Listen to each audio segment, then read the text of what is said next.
Coaching has this idea, it's taking it from therapy of unconditional positive regard. But I think we take it further. It's not just saying, oh, I'm just going to give you unconditional positive regard. I'm not just going to say you're great.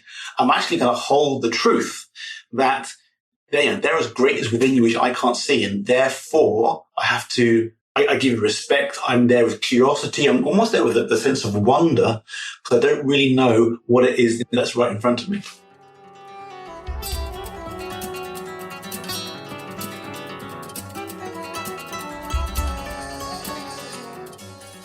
Welcome to the Cultural Agility Podcast, where we explore the stories of some of the most advanced intercultural practitioners from around the world to help you become culturally agile and succeed in today's culturally complex world. I'm your host, Marco Blankenberg, International Director of KnowledgeWorks, where every day we help individuals and companies achieve relational success in that same complex world. Welcome again to the Locking Intercultural Agility podcast.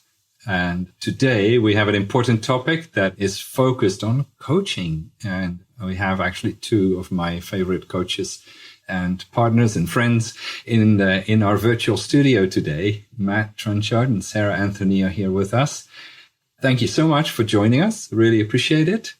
And we're going to talk about intercultural coaching, also coaching the bigger picture of coaching and our own journeys and how the intercultural side of coaching has become a really integral part of how we function and operate as professionals and as coaches.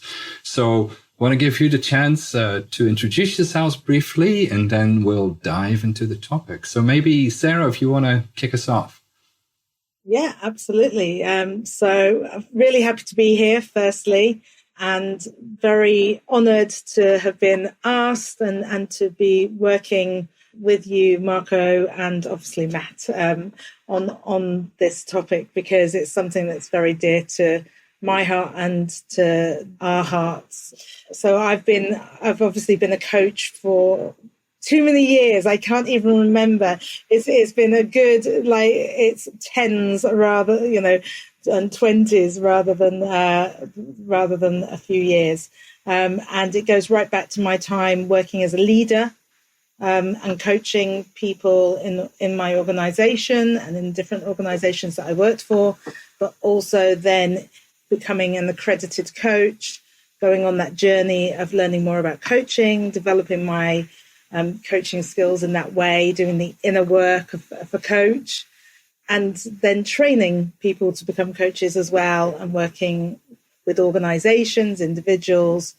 And one of the things that we'll probably come to later is kind of us meeting you and integrating with the intercultural way of working and what that's brought to my coaching. But I think I'll leave that a little space for us to discuss that later. We'll get to it. Yeah, we'll get to it. Great. Thank you. Thank you, Sarah. It's good to have you on this recording, on this conversation. Matt. Oof, Sarah, I feel like you've stolen my thunder because I can say a lot of the very, very same things. But Marco, great to be here. Thank you. I mean, coaching has been like an integral part of my work and my life. It kind of feels like even before I learned coaching. See, one of those things, one of those professions that I think is a vocation, at least it is for me. Came into it looking for something that would provide depth to the work I was doing already with teams, and my sense is that I found it. Sarah, I know she and I have talked about this kind of thing, and that's actually why not only do we do coaching, but we do coach training. It's also why we're engaging with you. Because, the work that you're bringing in the intercultural space is just adding depth to that. Personally, I live in Dubai, in the UAE. I've been here since 2006. And we met a long time ago, Marco, and then we kind of rekindled the friendship in more recent years. One thing I'm aware of in this space that we have here is that all of us are interculturally married. So this stuff is real to all of us. And so I'm glad to be here amongst friends. Thanks, Marco. I was thinking about that. Yes. Thanks for raising that, because indeed, we don't just do this professionally. We try to practice it at home as well. And we all three of us, being operative word. all three of us know how challenging that is. Yeah, and I love what North Point is doing, because I was formally introduced to coaching through the two of you. So I'm really grateful for that, because I still remember I drifted into the coaching space as a consultant, and you might remember those early attempts at being a coach where I really had to bury my consulting hat and really learning to step into the coaching space. I'm really grateful that I had the opportunity through your expertise and through the certificate in professional coaching, the CPC, to do that. And that's why I think we are actually on this conversation together, or one of the reasons why. Now, today is not just about coaching. I mean, the world of coaching is growing globally. The world of coaching is respected by managers, by leaders, by organizations more and more.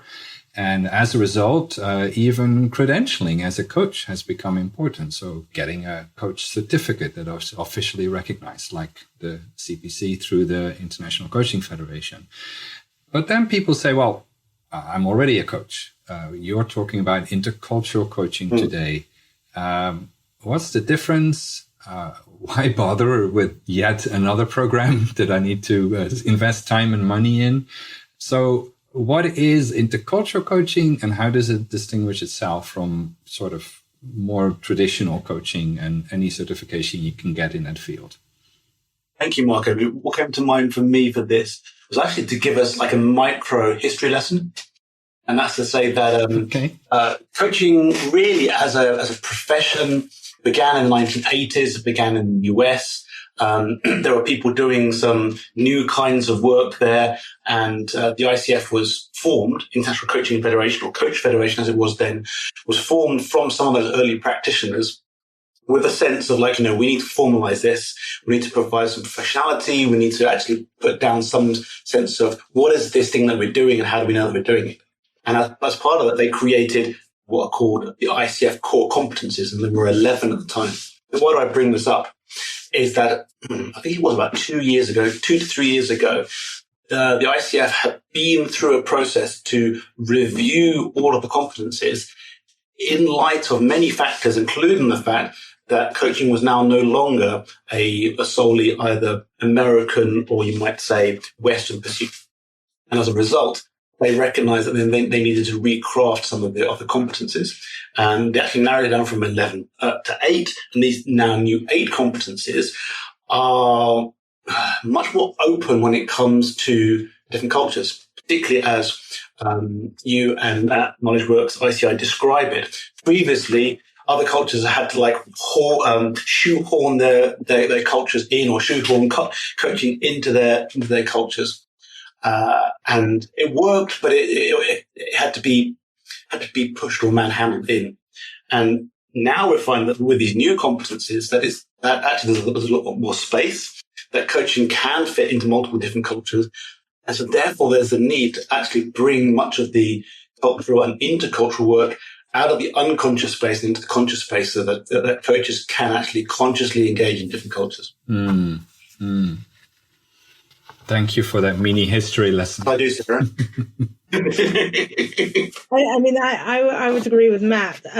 What I would additionally, I think, like to add in is from a more personal perspective, coaches are finding themselves, as you said earlier, coaching in a more globalized world and coming across situations that perhaps that they weren't initially. They would be coaching people from their own cultures, but now we're all coaching lots of different people, working in diverse situations, it's a lot more complex. And we don't necessarily, with coaching, as without kind of the intercultural layer on top of that, we don't perhaps have all of the tools that we could have to help out in those complex situations and to understand what's going on, both as a coach with our clients and also with helping our clients with the situations they find themselves in as they work with different teams from different areas of the world. So what I think is we're offering, the opportunity to get over some of those stereotypes and those broad assumptions that we can make about different, a person from, Scotland is like this and a person from Africa is like this, but to give us some frameworks for being more adaptable, customizing our experience, communicating and collaborating in a better way. And I think being a coach requires that deeper work as well. As a coach, we're not just looking at, I'm a coach and I can label myself as a coach now and I have no further work to be done. Actually, we need to be looking further within ourselves of what is the next step we need to take. And I feel for a lot of people, it is that intercultural step of understanding people from different cultures, because the world is so globalized, because business is so globalized, and because our clients are from all sorts of different places now. And that has definitely increased over the past few years. Actually, I was leading a session of coach training. We had a cohort of students, and as part of that, from time to time, we do coach demos to demonstrate some of the coaching skills. And the person who volunteered was also a gentleman from the Gulf region. The topic he brought, in essence, said it took me some time to get to it, but the essence of it was that he'd realized that some other people of a similar culture to him in his office may have said some things about him which other people then would have heard and thought less of him. And I subsequently, on reflecting on the session, realized that before intercultural intelligence training and this body of work, I don't think I would have given it the credence that it deserved. I probably would have thought to myself, that sounds a bit silly. And perhaps in other cultures, it could be seen that way. But in his culture, it was actually really important because it led to his reputation and what other people were thinking about it. And so because I had the training, I was able to hold this situation with the weight that it deserved and coach him around it and help him come to some decisions around it. He actually made some decisions that he recognized that in his mind, he'd been naive in the past and he needs to be a bit more conscious and aware, and others were perceiving of himself and make some different decisions going forward. And it's always I just did coaching. Where the intercultural came in was it allowed me to hold with value and with sufficient weight the topic that he was bringing in a way that was important to me.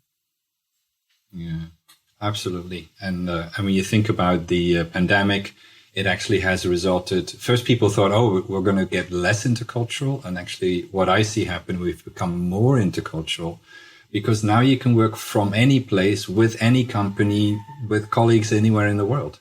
And the same seems to be happening in the coaching space. The coaches just follow the work fabric or the work ecosystem that people are creating. And as a result, one figure I read was that out of the coaches that are in the ICF, roughly 30% of them say I coach across cultures regularly. And that's quite a significant number of all the coaches globally. And I think that's an underestimation. Okay.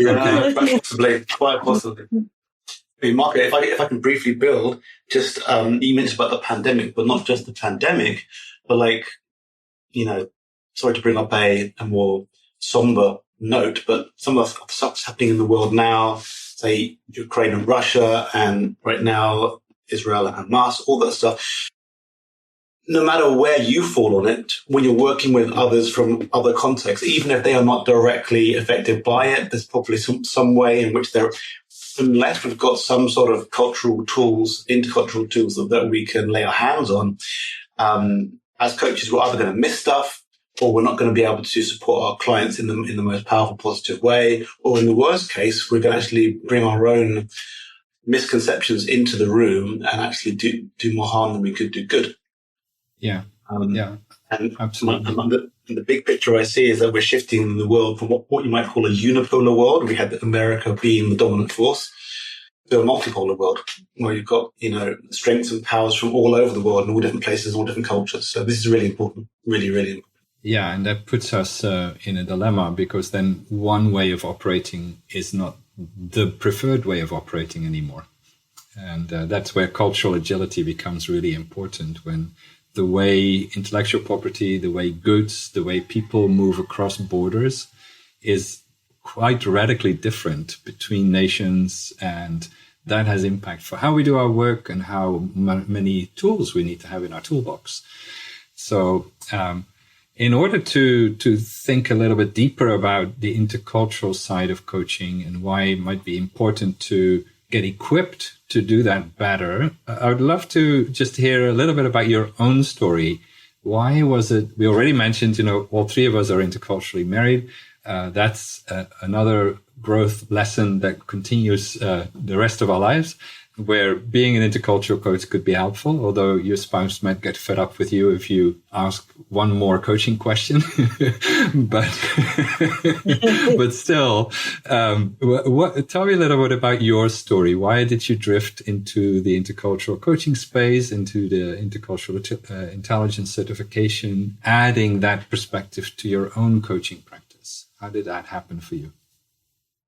Well, Matt, shall I go first, or do you want to? I feel in some ways Matt does come first in this, because he, it did come from our relationship with you first off, and he delved into that world sooner than me, and did the ICI certification, and then that led in certain directions. But I think, through our relationship with you, Marco, we came to realize that there was more depth that we could get to in the coaching world, and that the work that you were doing was really important for all the reasons we've already said in many respects. The fact that the world is becoming more globalized, the fact that the ICF are starting to recognize that there are more people in the world than just this kind of corner of the world where it was originally set up, but also that a lot of the previous competencies didn't fit. And we've had lots of discussions about the ones that we didn't enjoy from an intercultural perspective. And I think I just came to realize that I needed some more tools to enable me to have those kind of conversations. I was coming across situations, and maybe I didn't even realize it until I had the certification sometimes, but there were also sometimes, so a lot of that is looking back going, oh, I could have dealt with that in that way. Now I have this information. But there was an understanding that I needed something a bit more to help me with some of the relationship situations that either I was coaching around or that I was finding myself in, whether that be relationships with my husband and his family, whether that be also, and I don't coach my husband or his family. I've given that up a long time ago. But also recognizing the in work situations, because even I can be speaking to someone who is from the same culture in inverted, I'm doing the inverted commas there for those who can't see us. And I can still have a completely different cultural background to them. And there can still be things where I miss things, or we miss one another in our communication. So it's learning to start being more adaptable and recognizing that. And I recognized that I needed that. I think the intercultural marriage did start that process of thinking, oh, okay, there's things going on here that I'm not perhaps doing right. And then once again, inverted commas there.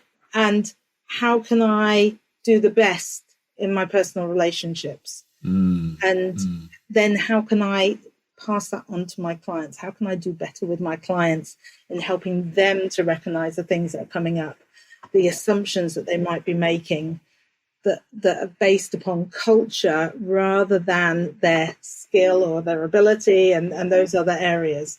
So that was one of the big things that led me in that direction. And as I said, now I look back, I see so many situations where I'm like, oh, I could have handled that so much easier. I maybe dealt with the situation, I maybe helped overcome it somewhere, but I could have done it easier, quicker, better if I had had some of these tools at that time. And Matt earlier on mentioned that it's not just a profession, it's a vocation. And I can feel that in the way you speak about it as well. It's a way of life. Absolutely. Yeah. Matt, what about you? What's your journey been? Sarah, my ears pricked up when you talked about doing it right. Yeah. And you made me realize that, like, because you and I, in our coaching work, in our coaching teaching work, more like, we talk about being a student of oneself. That this is an ongoing journey that we never actually get to, 100% self-knowledge, that we're always learning. And so, I mean, Marco, this is testament not only to the depth of coaching knowledge, but also to the depth of intercultural knowledge. You can't get to the end of it. There's always more. And so, like, I sit here today, genuinely say I'm so much more interculturally aware and connected than I was 10 years ago. But I'm almost certain that I'm nowhere near as interculturally connected and aware than I will be in 10 years' time. But there's a definite journey here as part of the person that comes up for me. The second thing is that you asked what drew me into this. It was a sense that it was something that was going to fill a gap. I had a number of coaching sessions, particularly with people from sufficiently different cultures, and like having successful coaching sessions and coaching series, but then I felt a gap. So, for example, one of the felt gaps was working with a gentleman from the Gulf, and getting to the point in the coaching conversation where I'm asking him for actions. Like, okay, so we've talked about the stuff, you've had some new insights, but now what steps you'll take? What things do you want to choose to do in order to hold yourself, to move yourself forward and hold yourself accountable? It kind of felt at that moment that he shifted from great clarity and openness and those kind of things to then trying to avoid things. It felt like I was chasing him round and round and never actually getting anywhere. And we can go on to some of the why later, but it was that kind of experience that led me to, like, I'm sure there's other ways of doing this that are more effective maybe in this cultural setting than what I've been doing so far. Yeah. And you're starting to already talk about, what does it look in practice? What does it look like in practice? And I think that's what our audience is also interested in. How does this work? What's the before and after effect? How does it make practical difference? So you started to use an example, Matt, and that story in and of itself it's helpful to have, for instance, the ICI framework, like the 3 colors of worldview and the 12 dimensions of culture, to actually understand why he was hesitating to make a commitment right there and then, right? Yeah, exactly. Would you mind continuing the story? Because that's a practical example of how it makes a difference. Exactly. And so how the story ends, like, my story isn't, and then I learned ICI and then I carried on with the same client and it was great. I didn't. No, it wasn't that quick. But what I subsequently learned and then be able to put into practice with other people from the same kind of culture is recognizing that decision-making is done differently in different cultures. So one of the 12 dimensions, polarity, is about decision-making. And do you make it yourself by yourself, or do you make it in collaboration and conversation with other people in more of a collective sense? And the second one is much more cultural to this region. I mean, I definitely subscribe to what you say, Marco, that you don't label people with a region. You don't say, you are this culture. And there are some broad, big pictures. So, definitely found that people working from the Middle Eastern region often prefer to take decisions when they've had an opportunity to discuss it with other people who are significant and important to them. I'm in the field of coaching because I actually want to see people shift, transform, and have impact. And I've seen how coaching can often do that more effectively than just training. You can teach people stuff and they can go, great, that's wonderful. But unless there's actually personal transformation, which coaching can give, in some ways I get to like, what's the point? And so as a coach, I get to inquire, give feedback, ask questions to help people move forward.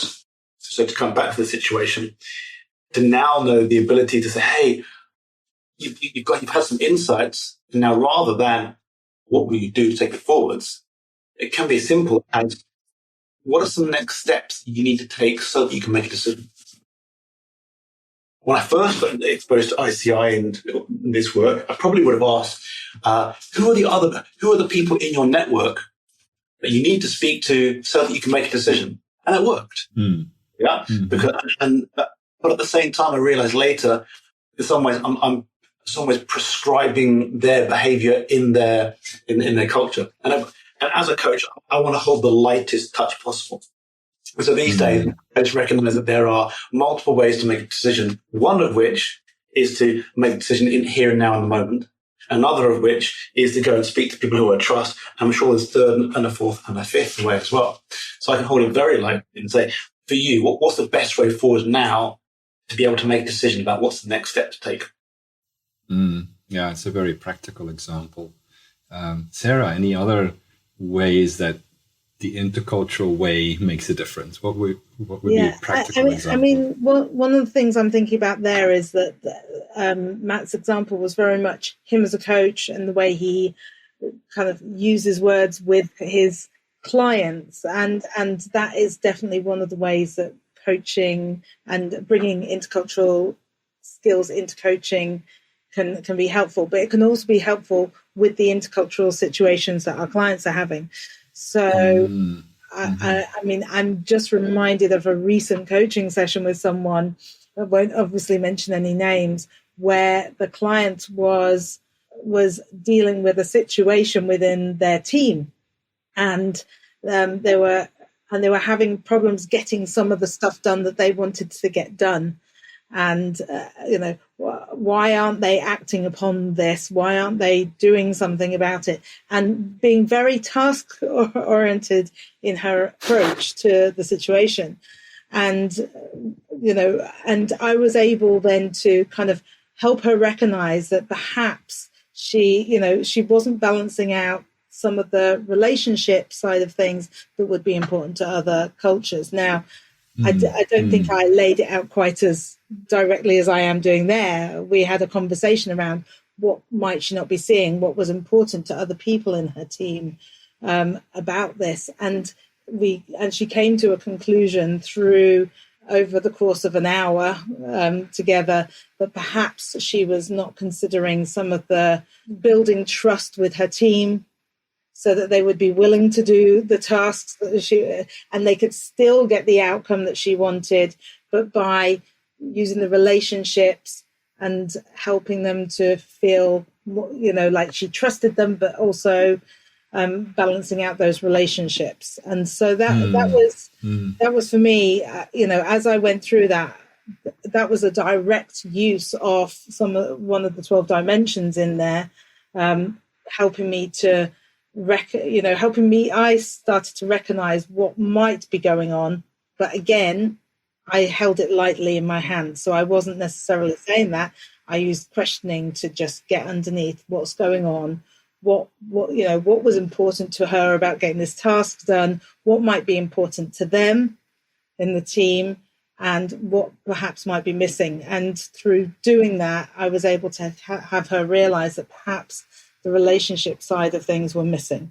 So she changed her approach, and the result, 2 weeks later when we got back together, was that she had actually managed to kind of change the way she was doing things and get better results. It's a journey again. It's not like she's going to immediately turn around and build trust within a 2-week period, but she had started adapting the way she was doing things. And so there was a better understanding growing between her and her team members. So that was one thing that kind of stood out for me in the telling of the story. You mentioned the word trust, which is a huge thing in the intercultural space. It's a huge thing around the globe. But one of the things that we talk about in the certificate for intercultural coaching is, what to listen for. And you gave a great example of how you help your clients think through the why. And which questions should they ask themselves in order to start asking those from their colleagues. But this the whole idea that trust revolves around how we understand respect, how we understand reliability, how we understand what openness might look like, and especially in coaching, openness to give and receive feedback, for instance, is a tricky one, especially interculturally. And then the last one is about honesty. So when you think about just those 4 words, and as an intercultural coach, helping your client explore, well, what do these actually mean for me? And what do they mean for my team? And how do I figure out what it means for each individual team member? And how does that help us to build the bridge of relationship? So yeah, it's a very practical way to apply things. Absolutely. And different for everyone. Yeah. Exactly. Yeah. And only through conversation do you actually find out. But also what I find, it requires structure. And I mentioned, in the beginning that I had the privilege of joining the Certificate of Professional Coaching with North Point. And I came there as, I would say, a pretty good consultant, a decent trainer, and somebody with a lot of intercultural intelligence knowledge, not always application. I still fail sometimes in that, but I had to go the other way. So you drifted into the intercultural space as coaches. I drifted into the coaching space as an interculturalist. If there are people who say, well, I've lived internationally for X number of years and I've been in senior roles in country X, Y, and Z, I know this stuff. What would you say to them? Still, even at an experienced and senior level, getting equipped as a coach, how would that impact them? How would that be beneficial? Go for it, Matt. I've talked for a while, so. Sorry. I'll go and then you add on anything I miss. Oh, yeah. I mean, the first answer, Mark, was so much. I was speaking to a potential student today, someone who's actually going to join our next cohort. And he's someone from a similar culture to myself, but lived in the region a long time. he's in his 60s, looking to, in some ways, shift his career, be out of corporate, and get into a place where he can be do work that's more fulfilling to him and more at purpose. This kind of space. So this person I was speaking to didn't need this advice, but effectively, I'll tell you what he was saying. He was recognizing that he's got all this experience, but he needs additional tools so that he can step into other people's spaces. He recognized that he needed that if he was to do anything that's going to be more transformational, more impactful, more fulfilling, more at purpose, he needed to step off the place of I'm the expert, I know what I'm doing and I'm making it happen, to do that place of like, let me get curious, let me ask questions, let me help the other person make decisions for themselves and move themselves forward. That's coaching in a nutshell in some ways. And then you add on the intercultural on top of that, and that makes it more. That's great. What I'm reminded of is, and Matt made the point earlier about being students of oneself, how that's one of our kind of guidelines that we drive towards as coaches. And I think for me, like, even if we get so many people who think they know how to coach because they think they know how to do intercultural stuff and think they know how to do so many different things, but they haven't integrated themselves fully into it. They haven't lived through the experience of going on that learning journey. And it's very easy to say, oh, I'm a coach, and have read a book and think that you know how to do it, to have read a little bit up on intercultural philosophies and strategies and think you know how to implement them. But there's something about living through that, applying them, getting feedback, speaking to experts, being integrated into that process of learning and wanting to develop yourself. And without exception, every single person who comes on our CPC, I hear them say, oh, I thought I was a coach, but I'm not. And I would probably say that also applies to intercultural coaches who have some intercultural experience as well, who will probably say, I thought I knew all the different ways to use this, but the application of this material into a coaching course that's made for coaches to become interculturally aware and to grow interculturally is different than knowing it intellectually. And so there's the difference between the intellectual knowing, even having been in the situations and experiencing, to then applying it to yourself and to others. And one of the things I'm really proud about that we do both in our certificate in professional coaching, which we call CPC, or the CIC, the certificate in intercultural coaching that we do alongside yourself, Marco, is that we help someone to get there by integrating it within themselves first. We model it. We help them to really recognize these patterns and the things that are going on within themselves, the gaps within themselves, the areas where they have strength. And then we get them to apply that and model that with other people and to get the feedback of doing that in a safe space. And then kind of it goes further out and they have more impact further and further out. And I think that for me is the difference between experiencing it in my everyday world and then going and purposely practicing it and getting really good at this stuff and being able to help others, because so many coaches are there for the reason and the purpose and the vision of helping other people to become better at things. But you can only really do that once you've been willing to do that deep inner work on yourself first.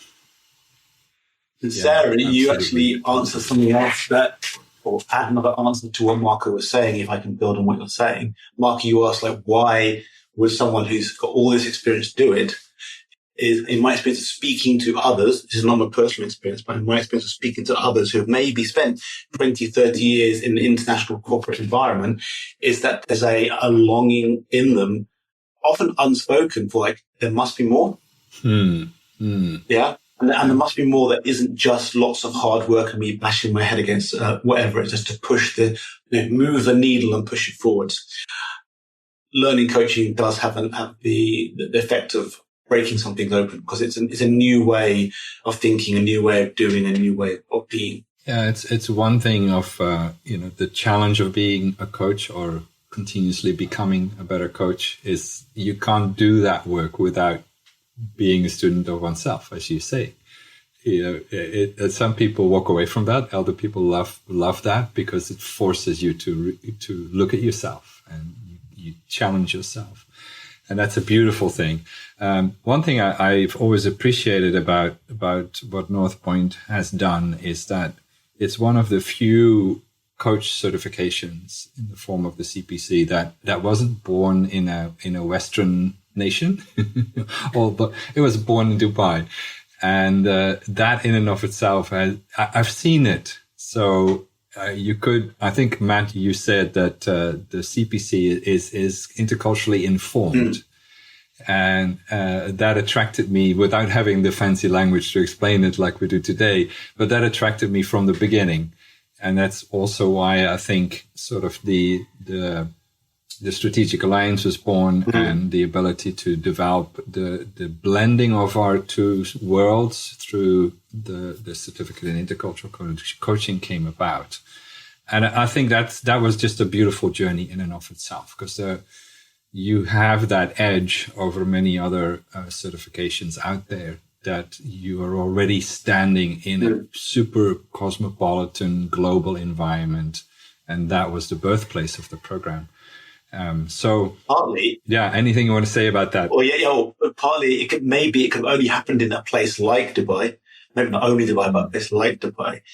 And also, part of our and Sarah and my story with North Point and with CPC is that we both got trained by other coaching schools, vastly different from each other.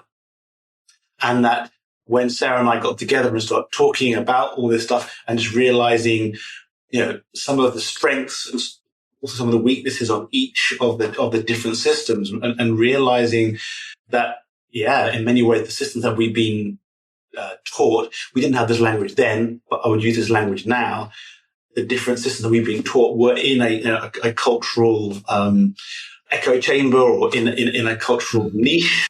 And then, but the interplay between Sarah's experience and Sarah's training and mine, and the fact that we both realized that in our coaching practice, we'd step beyond and out of the limited set of space that we've each been given, and found ourselves in a somewhat similar place even before we started to work on CPC. So right from the beginning, there was this sense of like, we need to be able to have open and deep conversations, no matter who the person is and who the people are. Yeah. Now, there's one thing that we didn't touch on, but it's very important actually in the way we equip people. You're talking about a cultural echo chamber, but we also have the tendency to, when we talk about culture, to talk about the average American and the average Australian and Brazilian and et cetera. You alluded to it, Matt, earlier on. You had a disclaimer and say, well, I'm not saying that all people from the Gulf region are the same. Yes. So in our work, we have said, no, every person is a uniquely wired cultural human being. And we've seen the impact of that in training, in advisory work, in doing organizational cultural work. But I must say, I personally have seen the biggest value actually in the one-on-one interaction in a coaching situation. So could you speak more to that recognizing as a coach that I am a uniquely wired cultural human being? I bring that into the coaching relationship, but also recognizing that your coachee is a uniquely wired cultural human being. How does that shift the way you connect with yourself and the way you connect with the coachee in the relationship? What comes to mind is another one of our tenets, which is that people are, and it's a slightly weird word, so we say objects of greatness. What we mean by that is that there is greatness within each person. And it's also what makes you unique. And so the coach themselves is an object of greatness, and so is the coachee, and also all of the people the coachee engages with. So from our perspective as coaches, I'm there in the room, be it face-to-face or virtually with the other person. I'm mindful that this person has so much within them. I'm mindful that I can't see it all. They can't see it. They can't see it all. And so it's one of the ideas that really supports, at least me, and I think us, to actually receive people not non-judgmentally. The coaching has this idea, it's taking it from therapy of unconditional positive regard. But I think we take it further. It's not just saying, oh, I'm just going to, give you unconditional positive regard. I'm not just going to say you're great.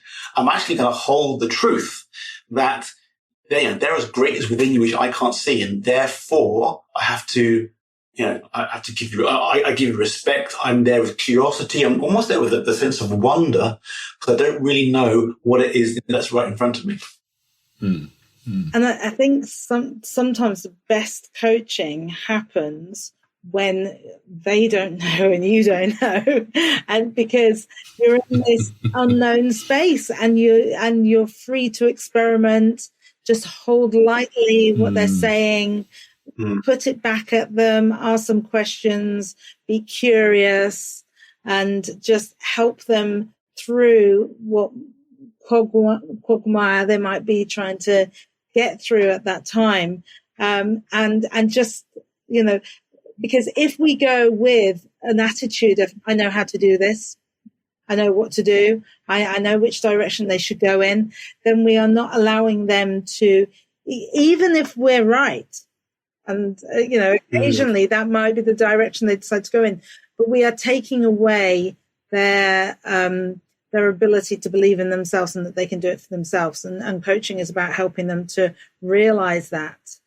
I think the other thing is that obviously, you have assessments to help you to learn about your own cultural wiring. And, those assessments have been really great for getting me to be self-aware of myself as a uniquely wired, cultural human being. I don't know if I said all those words in the right order, but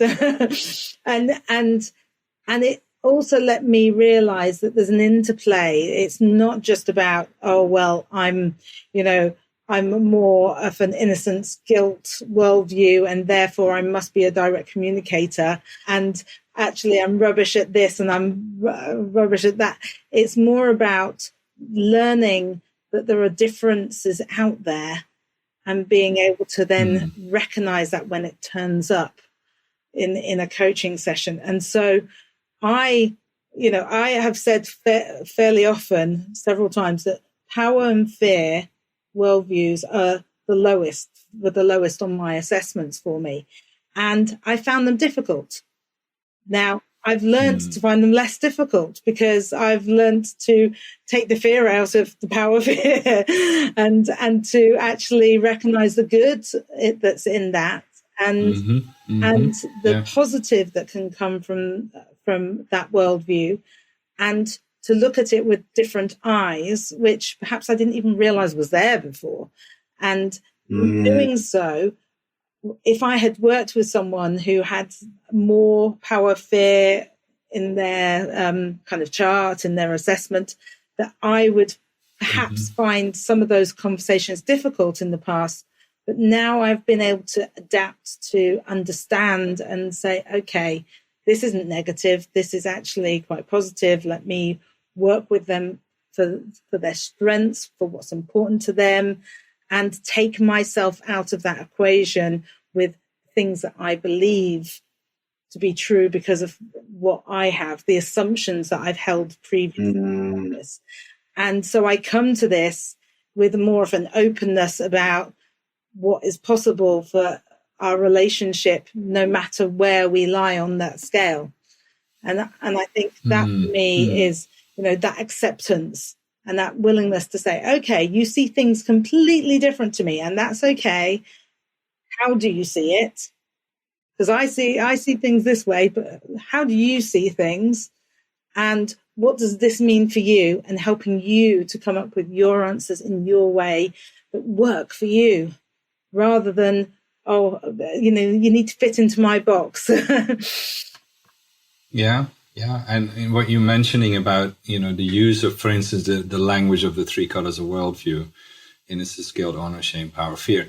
That language in and of itself is neutral. But what I learned about change management, for instance, one of the ingredients of change is you need to have the language to articulate yourself, to actually be able to say, that's what that is. So having a neutral language through the three colors of worldview, through the cultural mapping inventory, the 12 dimensions of culture, we actually start to have words to describe our differences. And that makes them entities in the conversation, in the relationship. And that allows us to then use that to make change happen in ourselves as coaches, but also, of course, help the coachee to explore what that might mean for them. So, yeah. It's not only at that time when things come up, because sometimes I'll be coaching someone and the situations just come up.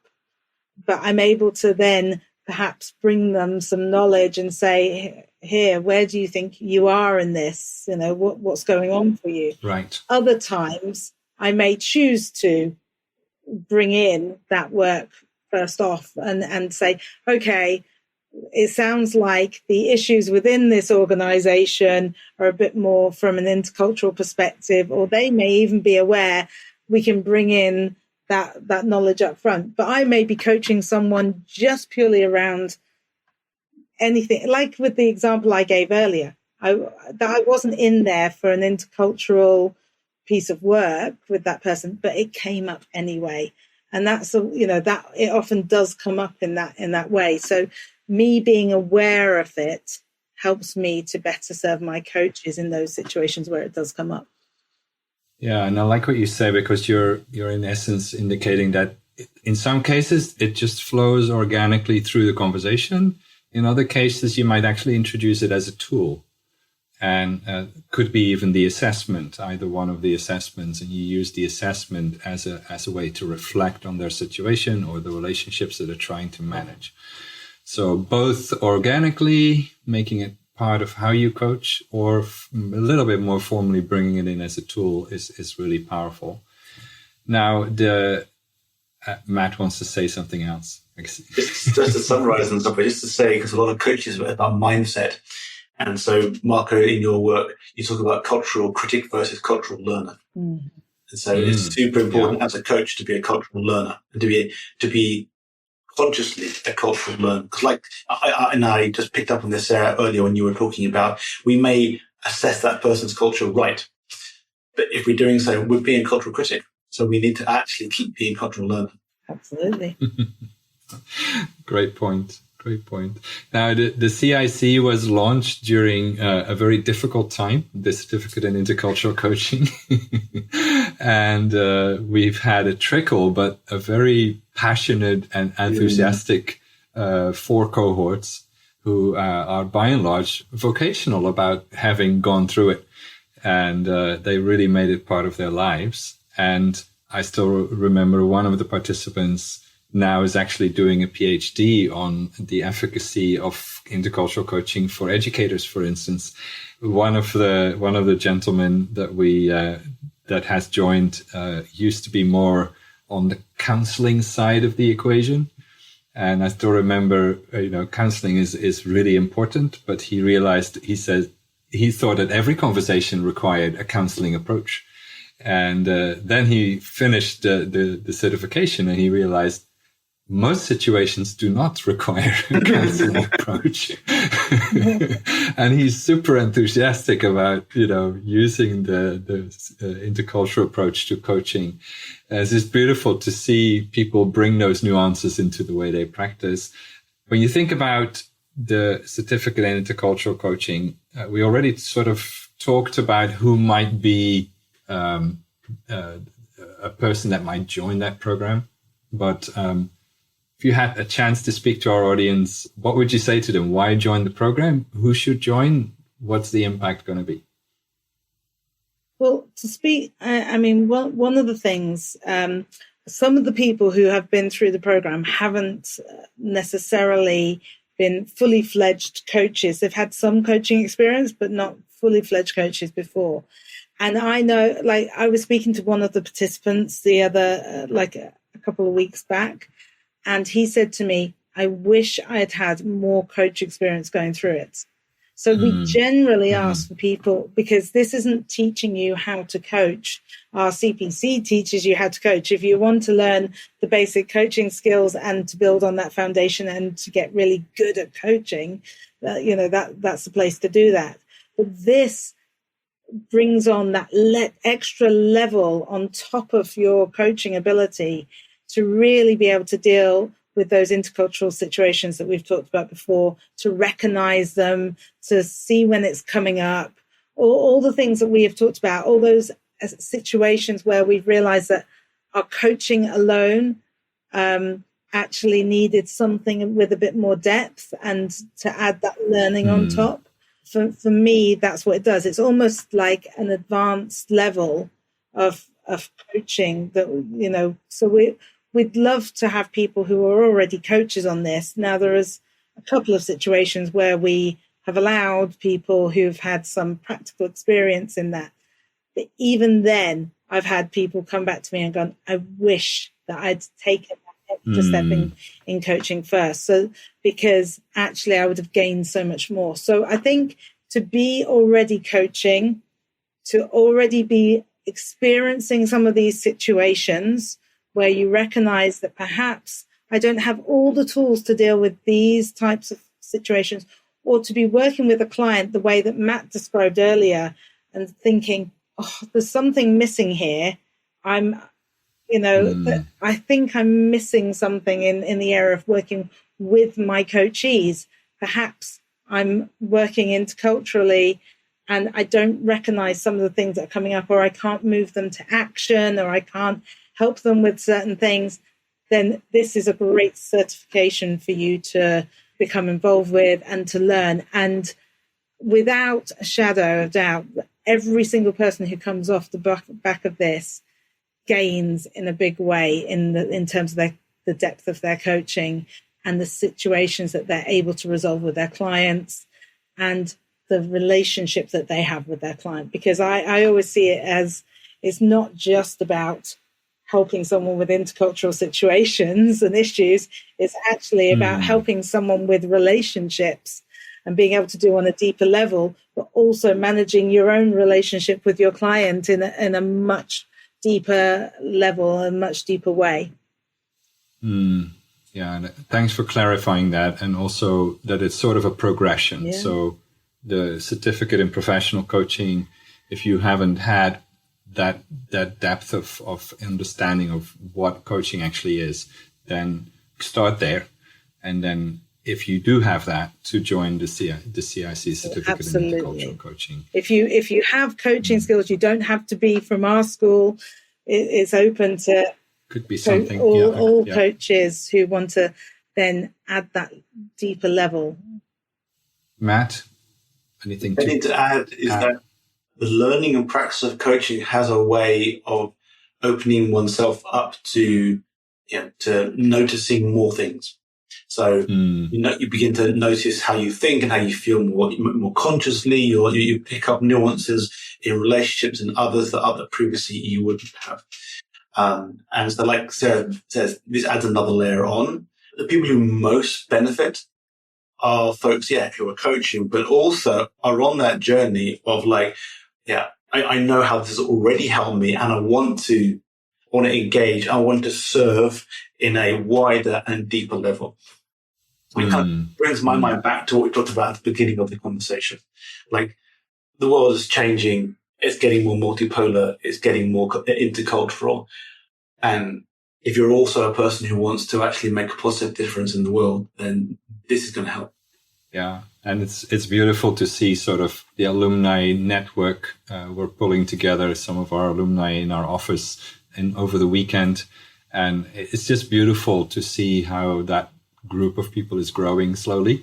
And it's our kindred spirits. And there's always, lots of energy and lots of creativity, and just a beautiful group of people that is growing.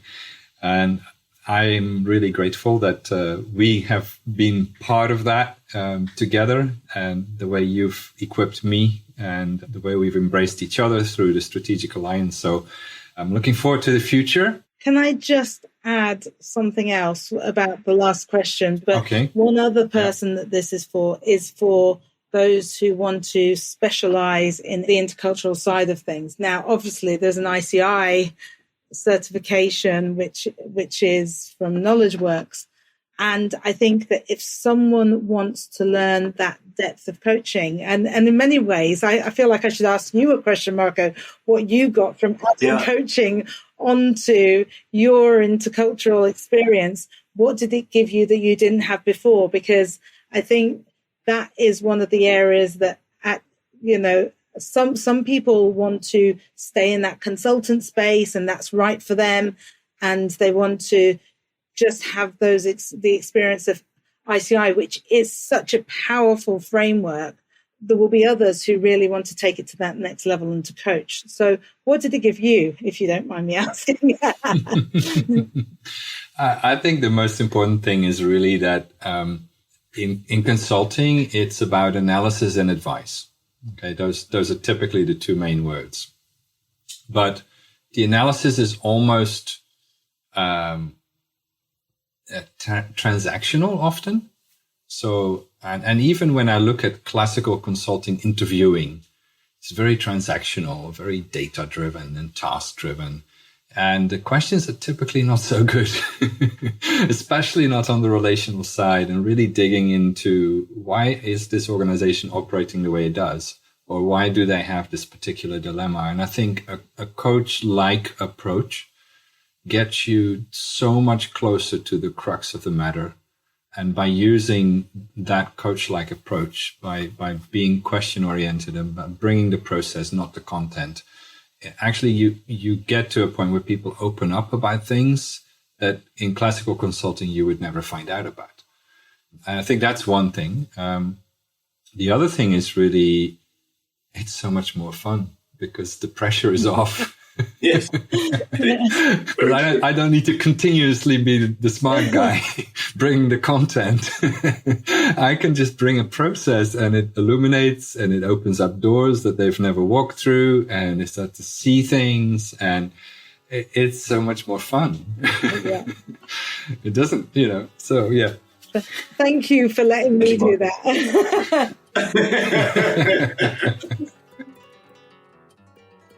Thank you so much for joining us for this episode of the Cultural Agility Podcast. If you enjoyed today's episode, share it with someone. The best way to help us out is by leaving a review on your favorite podcast app or channel, or forward and recommend this podcast to people around you. As always, if any of the topics we discussed today intrigue you, you will find links to articles discussing them in greater depth in the podcast notes. If you would like to learn more about intercultural intelligence and how you can become more culturally agile, you can find more information and hundreds of articles at knowledgeworks.com. A special thanks to Jason Carter for composing the music on this podcast, and to the whole KnowledgeWorks team for making this podcast a success. Thank you, Nita Rodriguez, Ara Azizbekian, Rajitha Raj, and thanks to Vip and George for audio production, Rosalind Raj for scheduling, and Caleb Strauss for marketing and helping produce this podcast.